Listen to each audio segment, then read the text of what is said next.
Well, the property sector saw many highs and lows during the pandemic, but what can people expect in the year ahead? Well, Charlotte Pascoe joins us now for more on this. Charlotte, lovely to have your company on Ticker News. Now, what have we seen so far in 2022 and which regions are performing particularly well at the moment? Well, thank you very much for having me. Melbourne CBD has been an interesting one. It's been struggling still. It really did go through a bit of a hit through COVID. And I think the lack of international migration into the state has really had a massive impact on that. However, we are starting to see some stabilisation in student accommodation, and the vacancies in the city seems to be reducing. So I think that's heading in the right direction, which is great.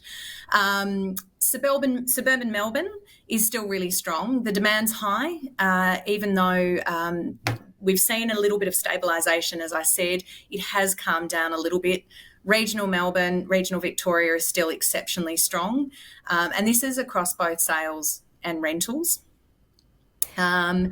But yeah, I think the areas that are doing really well are those where there's a great lifestyle opportunity, and I think people are still looking for that work-life balance and how close can we live to the city to still work in the city, but how far can we go to get a little bit more space? Oh, absolutely. I think everyone is reassessing in the midst of the pandemic. No one wanted to be stuck in a city apartment, and we can relate that to Melbourne. We can also relate that to other cities right around the world. New York, for example, it is experiencing the same thing at the moment. What could a possible rate rise mean for the property market in Australia, but more globally too? Yeah, look, I think the rate rises, it's a really hot topic at the moment. I think when rates increase as a general rule of thumb, or when there's a pending increase, buyers get a little bit nervous because they're concerned about their serviceability and what that will mean. But they also get a little bit excited and quite keen to get in while that serviceability is there, because obviously as rates go up, the banks lend you less and less. So I think there is a bit of nerves there, but it also puts a little bit of adrenaline in their bonnet. But I think it may end up stabilising the market a little bit. We'll probably see more rental providers selling their investment properties because of their financial pressures. So obviously the mortgages go up and the rents are going gangbusters at the moment, but it does put a bit of financial pressure on people.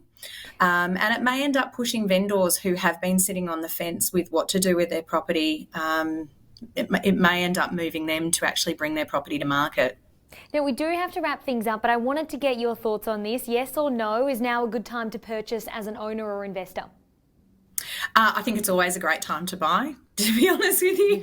But I think that we are seeing, I would be saying to anybody who's looking at purchasing a property, now is absolutely a great time to buy, because You're going to get the best bang for your buck with interest rates as they are.